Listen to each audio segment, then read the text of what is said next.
Hello friends, me vlogs by സോണിയിലേക്ക് എല്ലാവർക്കും സ്വാഗതം. അപ്പോൾ നമ്മുടെ ഇന്ന് ഈസ്റ്റർ ദിനം ആയതുകൊണ്ട് ഈസ്റ്റർ ദിനത്തിന് നമുക്ക് എന്തായിരിക്കും ചിന്ത? നമ്മുടെ കർത്താവുമായിട്ട് ബന്ധപ്പെട്ട് എന്തെങ്കിലുമൊക്കെ ആയിരിക്കില്ലേ, പള്ളിയിൽ പോവുക, ഫുഡ് ഉണ്ടാക്കുക, നോയമ്പ് അവസാനിപ്പിക്കുക, അങ്ങനെയൊക്കെയുള്ള ചിന്തകളായിരിക്കുമല്ലോ. അപ്പോൾ ഞാൻ ഇന്ന് ചിന്തിച്ചപ്പോഴാണ് ആലോചിക്കുന്നത്, കർത്താവ് എനിക്ക് ആരാ എന്നുള്ള. അപ്പം നമ്മൾ ചിന്തിക്കേണ്ട ഒരു കാര്യമാണ്, നമ്മുടെ ജീവിതത്തിലൊക്കെ കർത്താവ് നമുക്ക് ആരായിട്ടാണെന്നുള്ളത്. ശരിക്കും പറഞ്ഞാൽ എനിക്ക് എൻ്റെ അപ്പനായിട്ടേ ഫീൽ ചെയ്തിട്ടുള്ളൂ, അല്ലെങ്കിൽ ഒരു കൂട്ടുകാരനായിട്ടൊക്കെ ഫീൽ ചെയ്തിട്ടുള്ളൂ. നമ്മൾ ഓരോരുത്തർ കർത്താവുമായിട്ട് ഇടപെടുന്ന ഏത് രീതിയിലാണോ ആ രീതിയിൽ മാത്രമായിരിക്കും തിരിച്ചും നമ്മുടെ അടുത്ത് കർത്താവ് ഇടപെടുന്നത്. നമ്മൾ എന്ത് ചോദിച്ചാലും തരുന്ന ഒരു യന്ത്രമായിട്ട് നമുക്ക് കാണാൻ പറ്റുമോ? അല്ലെങ്കിൽ നമ്മളിപ്പോൾ ചോദിച്ചിട്ട് അതൊന്നും കിട്ടിയില്ലെങ്കിൽ അതെടുത്ത് കളയാൻ പറ്റുന്ന ഒരു ഉപയോഗശൂന്യമായ വസ്തുവായിട്ട് കാണാൻ പറ്റുമോ? ഒന്നുമല്ല. നമ്മളെയൊക്കെ സ്നേഹിച്ചതിൻ്റെ പേരിൽ, എന്നെ തന്നെ സ്നേഹിച്ചതിൻ്റെ പേരിൽ തൻ്റെ ശരീരത്തിലെ അവസാനത്തുള്ളി രക്തം പോലും മറുവിലയായി കൊടുത്തവനാണ്. ദൈവമാണ്, ദൈവത്തിൻ്റെ പുത്രനാണ്. തന്നെ മുറിവേൽപ്പിച്ചവരെയും പീഡിപ്പിച്ചവരെയും ചതിച്ചവരെയും അപമാനിച്ചവരെയും എല്ലാം ഒരു നിമിഷം കൊണ്ട് ഇല്ലാതാക്കാൻ കഴിവുള്ളവനാണ്. എന്നിട്ടും ക്ഷമിച്ചും എല്ലാം സകലതും സഹിച്ചും സ്നേഹിച്ചും ഒരു കള്ളനെ പോലെ തല താഴ്ത്തി ക്രൂശിക്കപ്പെട്ട് മരിച്ചു, അടക്കപ്പെട്ടു. പക്ഷെ ഉയർത്തെഴുന്നേറ്റ പിന്നതാണ്.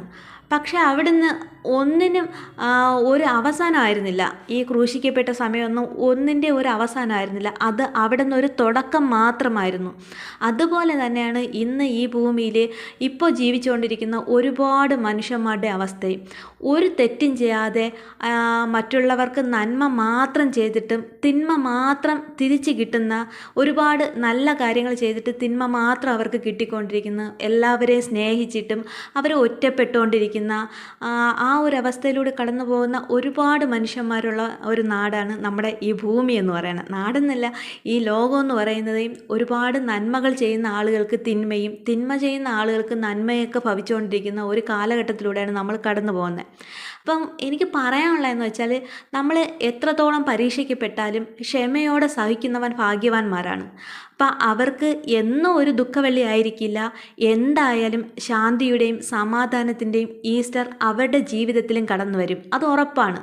ആരുടെയെങ്കിലും ഇരുണ്ട ജീവിതത്തിൽ, അവരുടെ ഇരുണ്ട നിമിഷങ്ങളിൽ വെളിച്ചമാകാൻ നമുക്ക് ആർക്കെങ്കിലുമൊക്കെ കഴിഞ്ഞാൽ അത് തന്നെയാണ്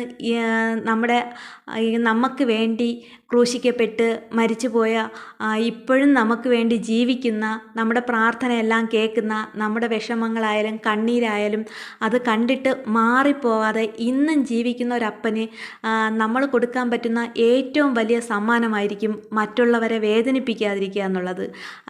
ആ ഒരു പ്രകാശം, ആ ഒരു വെളിച്ചം മറ്റുള്ളവർക്ക് എല്ലാവർക്കും പകരാൻ ഈ ഈസ്റ്റർ ദിനത്തിൽ എല്ലാവർക്കും കഴിയട്ടെ എന്ന് ആശംസിച്ചുകൊണ്ട് ഇന്നത്തെ വീഡിയോയ്ക്ക് വിരാമം ഇടുന്നു.